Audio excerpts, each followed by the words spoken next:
Good morning. I'm Glenn Lowry, Director of the Museum of Modern Art, and I'm delighted to welcome you to this press preview and conversation for Bruce Nauman, Disappearing Acts, a remarkable exhibition and project that was co-organized by the Museum of Modern Art with the Lorenz Foundation and Schaulager in Basel.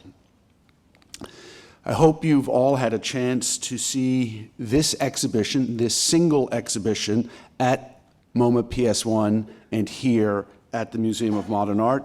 If you haven't had a chance yet to see each half, I urge you to do so because they work together and give a sense of the breadth and magnitude of Bruce's achievement.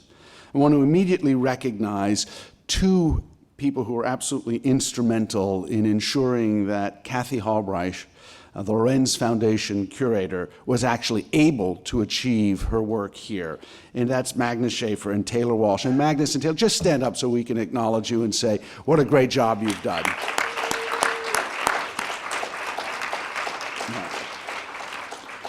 I also want to quickly acknowledge Angela Westwater of Speroni Westwater, who has represented Bruce Nauman for some 42 years and was incredibly helpful in pulling this show together with us. Angela, thank you so much for your friendship and for all the work you did to make this show possible.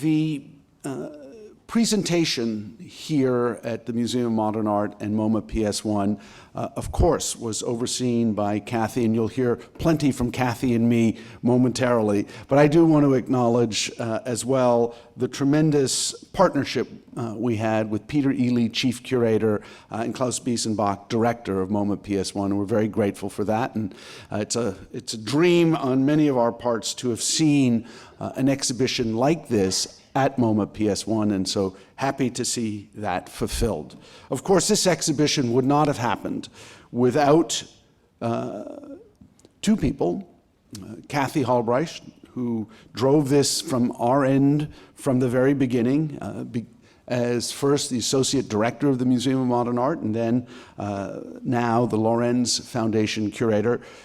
But the catalyst for all of this really came from Maya Uri, our beloved trustee and also the founder of the Schaulager in Basel. And I say this often, and Maya's probably tired of me repeating it, but this show really began for us in the back of a bus when Maya said how much she had wanted to do a major project with Bruce Nauman, and would we be interested in partnering with her on this? And yes, we were very interested, and it has been a terrific partnership throughout, and it was wonderful to see the exhibition open in Basel. It feels like almost a year ago because it was close to a year ago. But Maya, know how grateful we are for the work that we did together with you.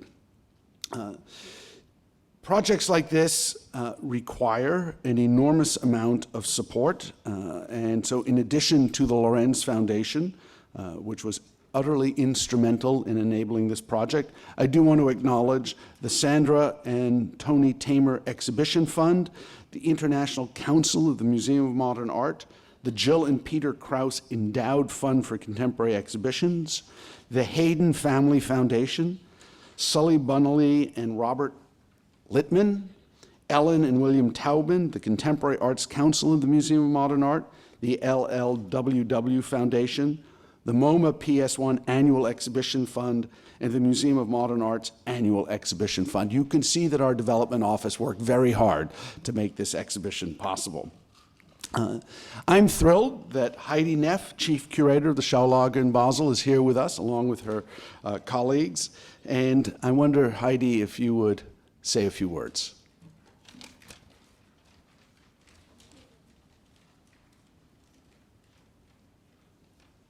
Good morning.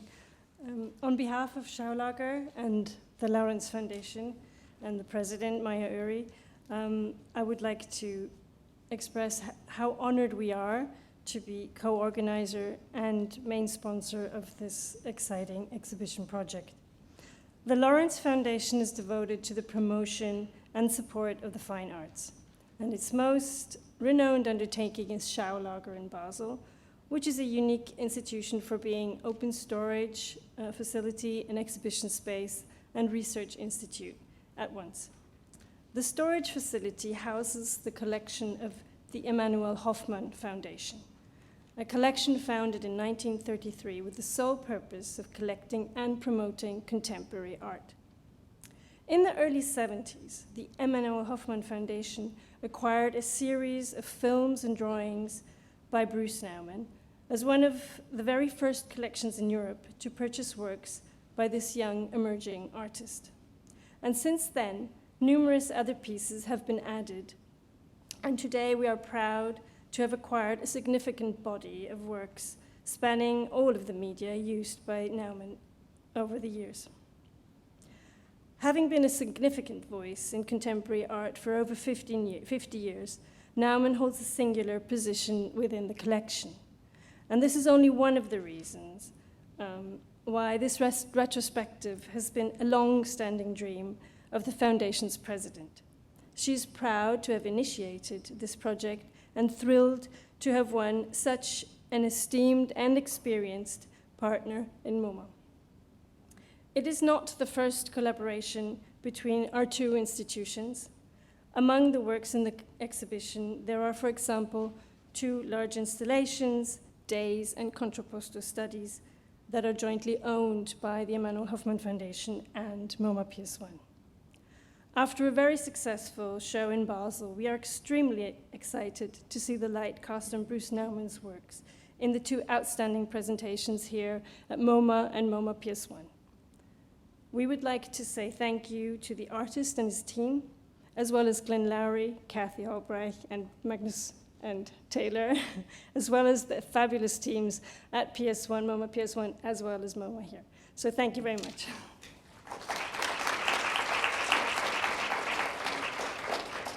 Thank you, Heidi. And I just want to underscore what a pleasure it has been working with you and your colleagues. The value of collaboration is the possibility of learning from each other and, in fact, ending up with something greater than what one could have done on one's own. And again, Maya, we thank you for actually pulling this all together. And now it's my pleasure to ask Kathy if she'll join me on the stage.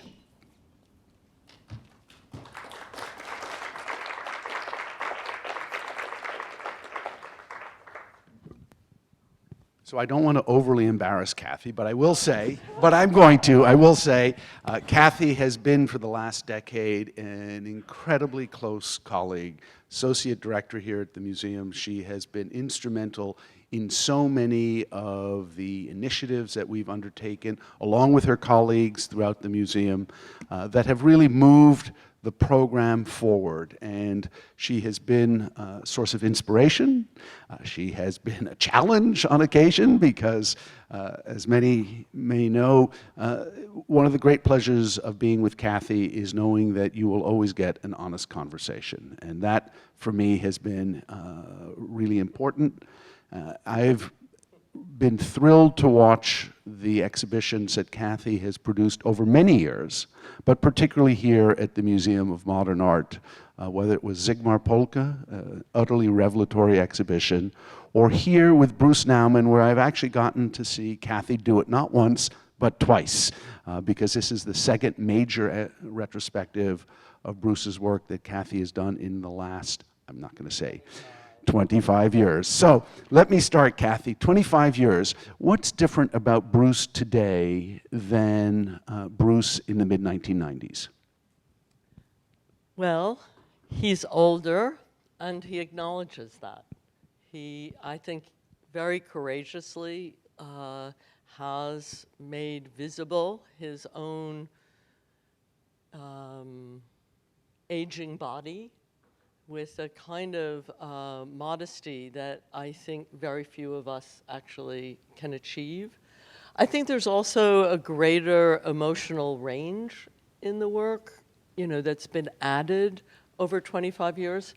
I mean, a lot happens in 25 years. I think I'm a different person too, and I think, you know, you see the world differently over 2 decades and a half.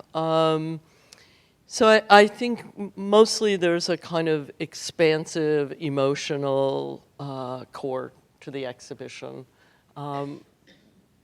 25 years ago, there were, Arthur Danto and others criticized it for being aggressive and loud. Well, that hasn't disappeared, but now you have in contrapposto studies the instability, in a way, of boots on the floor. It's not a scream. It's a very meditative look at his own less than lithe figure. And of course, he was this very handsome young man in 1968 when he first made Walk with Contrapposto as a video. So I think. So the exhibition unfolds at MoMA PS1 and here on the 6th floor of the museum. How do we understand it as a whole? What's happening in both venues, and what would you like a visitor to take away from that? Once we knew that the show would open at Schaulager in that extraordinary space that I always envied. Who doesn't? Yeah. And came to understand with Heidi's extraordinary leadership the difficulty, actually, of turning it into galleries that could accommodate the range of Bruce's work.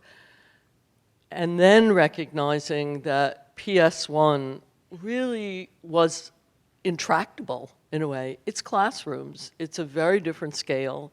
It has this wonderful funkiness, in a sense. I think it's quite cleaned up at the moment, but I think it's still a beautiful working frame for Bruce's own handmadeness, in a sense. But it's constrained. We actually, it's really a layer cake. Every floor has its own narrative.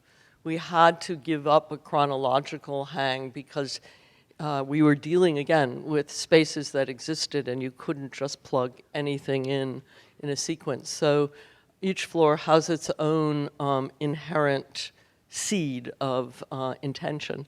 Here, however, I realized the 6th floor, which I had never seen this way, but I kind of fantasized about it, could be this expansive, architecturally open space, a great frame for Bruce's own architecture. And in a sense, it's the opposite of PS1, and it's a remarkable artist who can do different things or whose work can be seen in different contexts and have different meanings. So if at MoMA PS1 there's a sort of sense of intimacy and constraint, somebody today said that she felt the PS1 show was one work, one person in the space. Here, the space really is, let me use a 10-cent word, it's about the phenomenology of moving from Bruce's own body, which is seen in the first quite conventional classical gallery, and within the span from 1968 to 70, Bruce goes from making objects to these environments which mobilize the viewer's own body and space. So one is about a kind of inhale, and that would be PS1. And I think MoMA is about an exhale. But a very, I can't imagine many artists being able to do that. So in that space, the space between MoMA and MoMA PS1, and between many of his own works, is this notion of disappearing.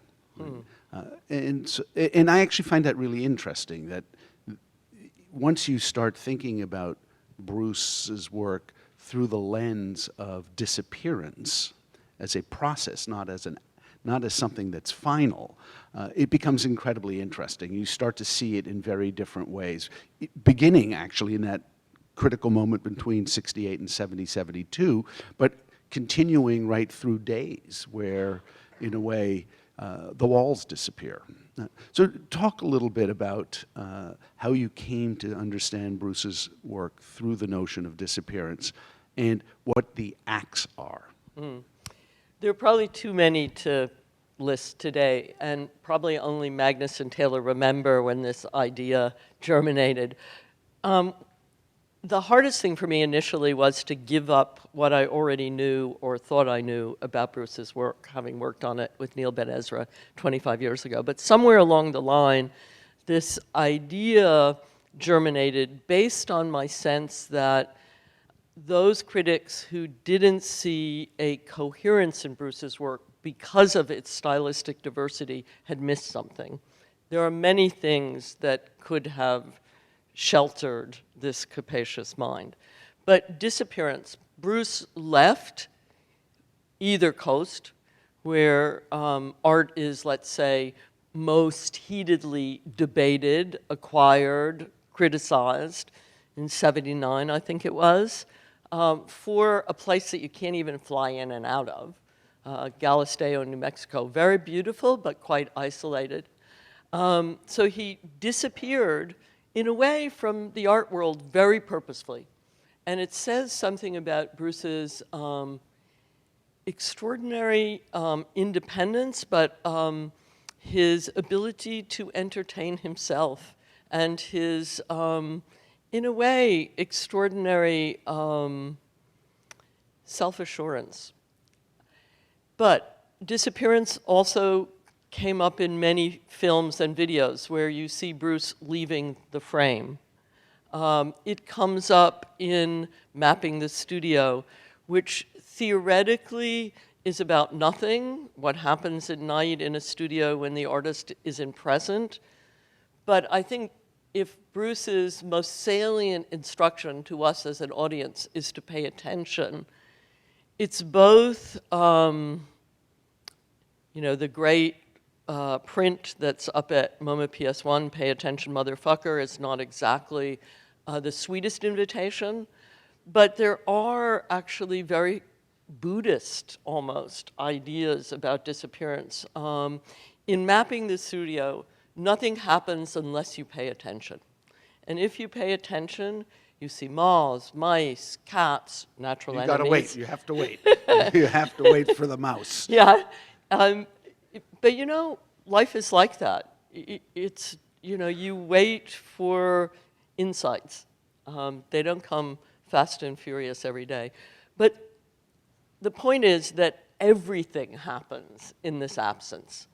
And so even when I'm talking about disappearance or the void, like in Lighted Centerpiece, or the absence of truth in Vices and Virtues, which are engraved in an overlapping fashion, so it's impossible to separate them in a binary way. You have to sort of disentangle them.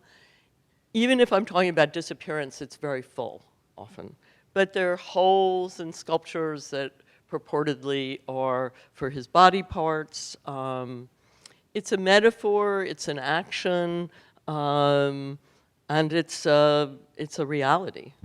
So before I open this up to everyone here, as you were talking, and you talked about, I think, almost a Zen-like dimension, there's another side of Bruce, right? Think me, make me, which is about make me, think me. I have managed over the last year to get that wrong every single time. And it was hung, the Xerox in my office where you saw it, but it's part of the point, I think. Well, that's what I was getting at. This whole notion of the idea that embodied in that make me, think me is the coalescing around an idea that you don't need physical form.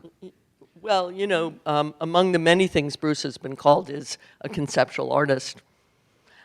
I wasn't going to go there. Yeah, I actually don't think the physical reality ever was abandoned, as it was so often in conceptual art.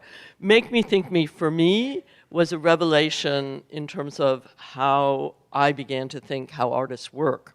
I think we think that an artist comes up with an idea and makes it. But Bruce instructed me to think about it slightly differently. I actually think artists make things and then figure out what they've made. But that drawing also is actually one of my favorites because there are multiple readings to 4 words, which is very much how I think Bruce's work is. You can read it, make me think, an instruction. You can read it as make me think me. You can read it as make me think me. And to me, it's really about the creative process that,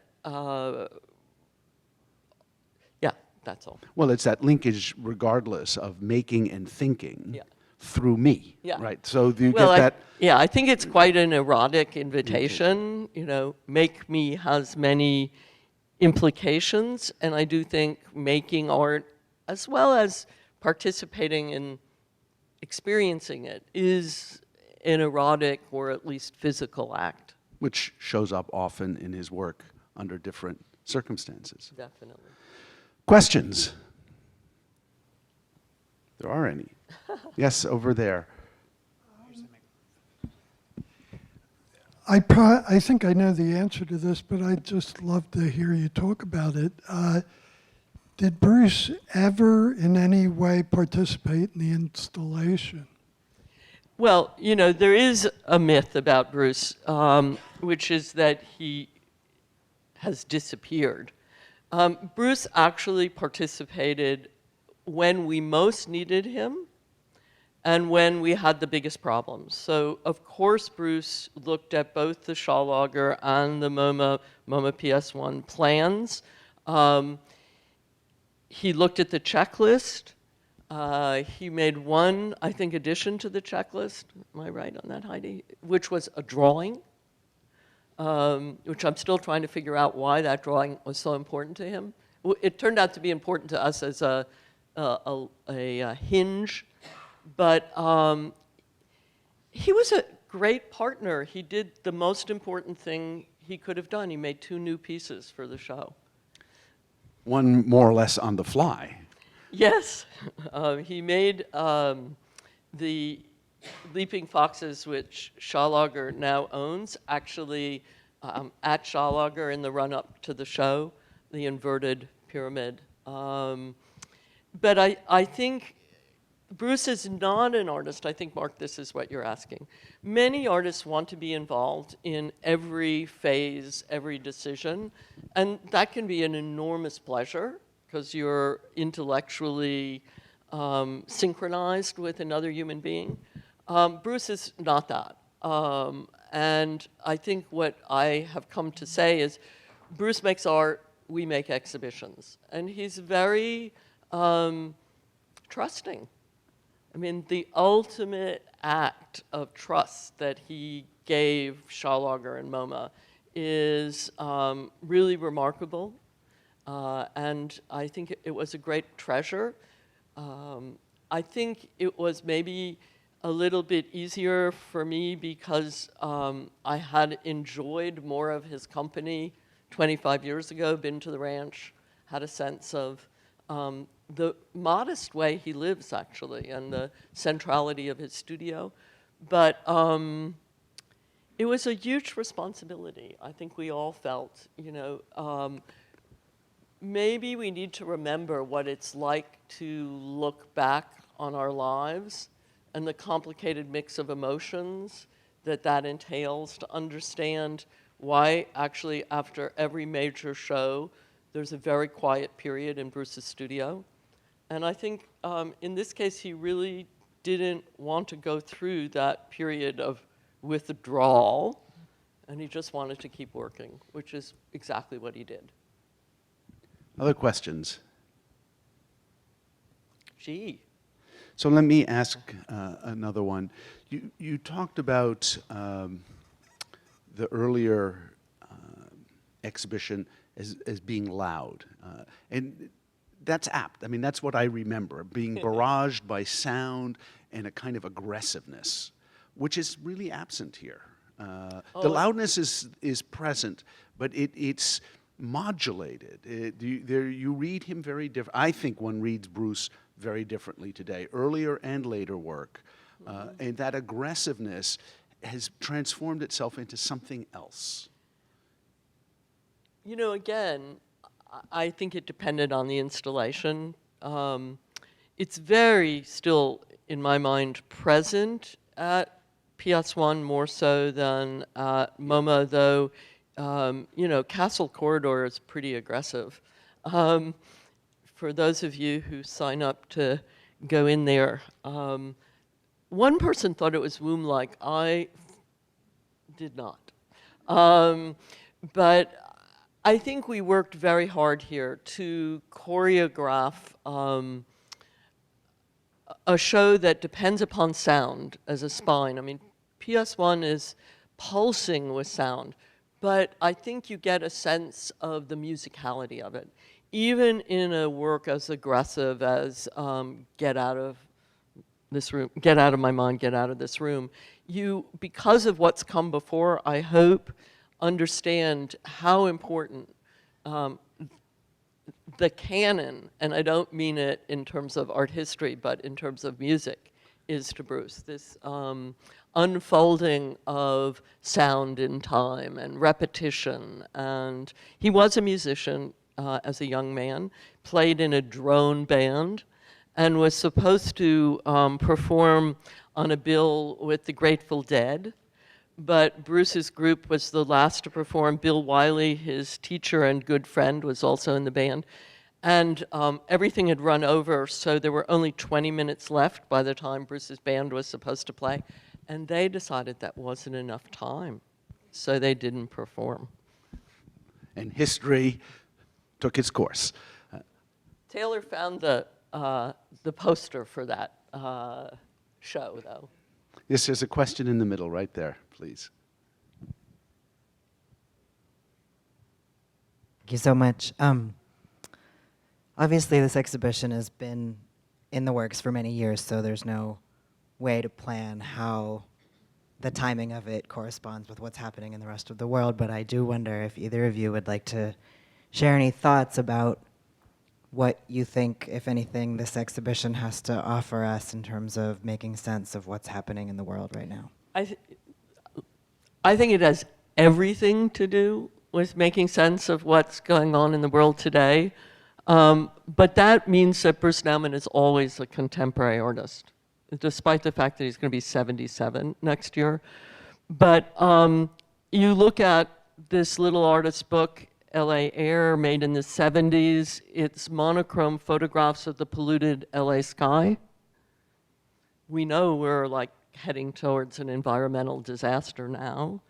You look at Nick Wilder Corridor or Castle Corridor, and you see Bruce's really early interest in surveillance. Just as the technology was becoming prevalent, the politics of it definitely drew him in.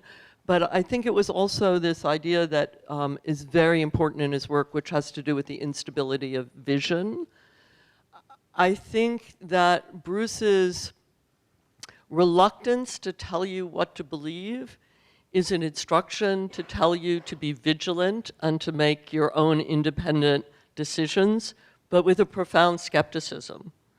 Given the instability of truth these days, I think Bruce is right on the mark. I even think the difficulty that some may find in Bruce's work has to do with actually sometimes the way we learn is uncomfortable.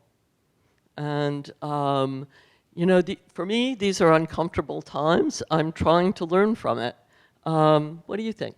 No, I think that's spot on. And what is really interesting is how a younger generation of scholars and critics are reading into Bruce's work the querying of the white male. That what was seen as assertive now is seen as a kind of interrogation of that maleness. And I think that's absolutely right. Glenn is referring to a very brilliant, if dense, essay by Ken Okishi, the artist, in Art Forum, which, coupled with Catherine Lord's essay in the catalog, brought me great cheer, because I think one of the things we were trying to do in this show was to destabilize some of the stereotypes about Bruce, the dude, the cowboy, and to read Ken's essay about the fragility with which Bruce uses his white heterosexual privilege is very moving to me. So you know, I hope this show, and I think people felt this at the Schaulager, so I hope they feel it here too, is that you understand the sensitivity that goes into making these works. They're not bro works. At all. Any other questions? Yes, is that Stuart in the middle?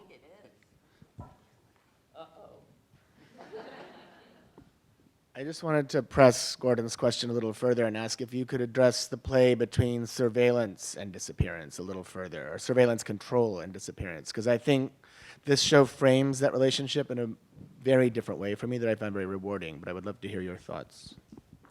Well, of course, surveillance is not about disappearance of the person being surveilled. It's about the hidden nature of vision on that person.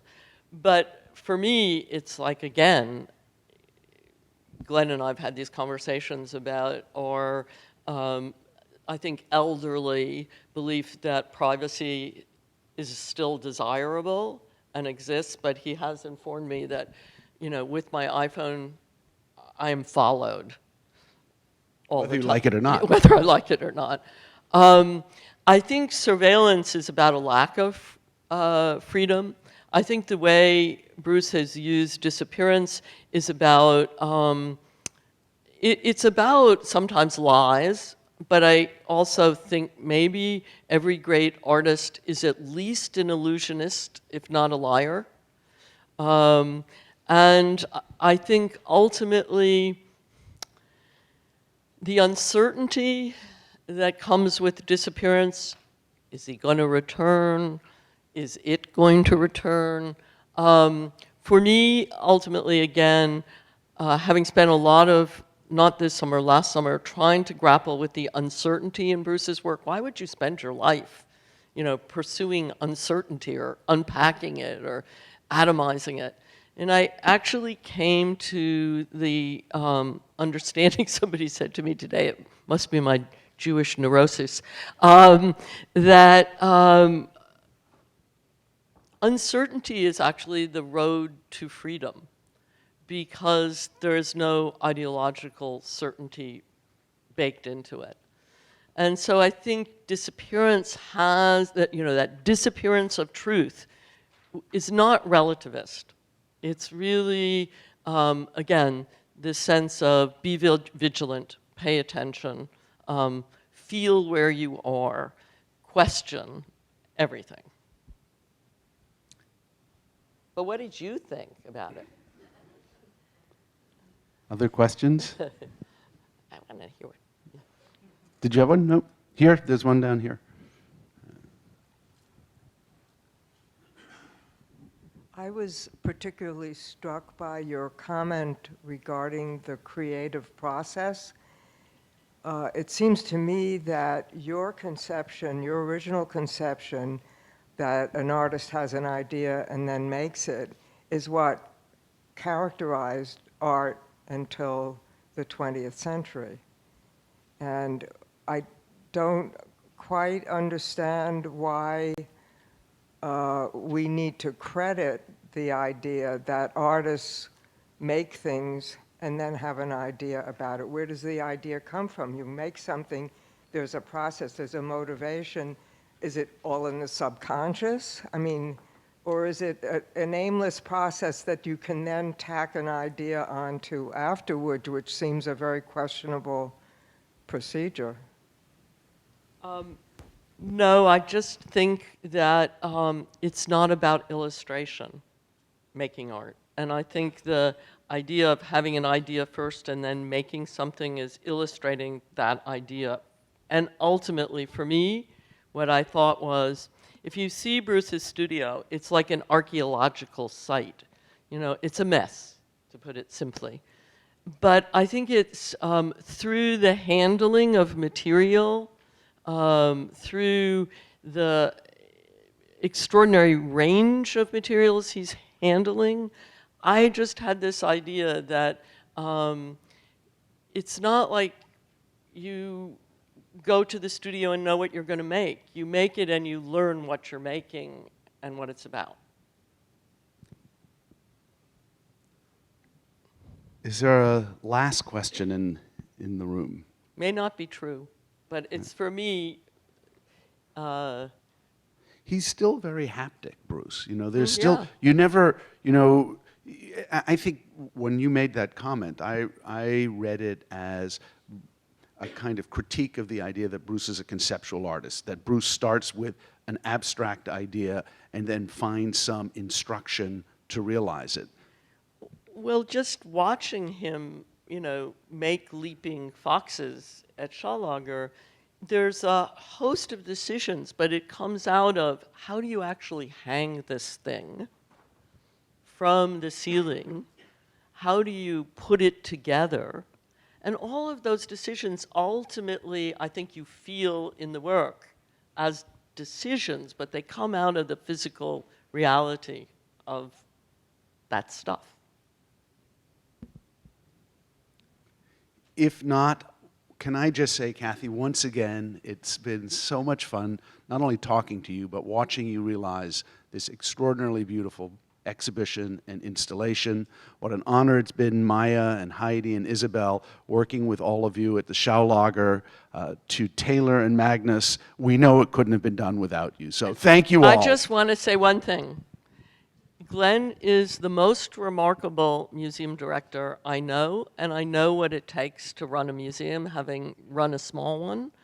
But to do this kind of exhibition, to have the faith in the artist and in the staff and in the partnership really is exceptional. It required every department in this institution to get this show up, and every department at MoMA PS1, and MoMA PS1 learning how to work together. And my gratitude is for that, but for more too. Thank you all.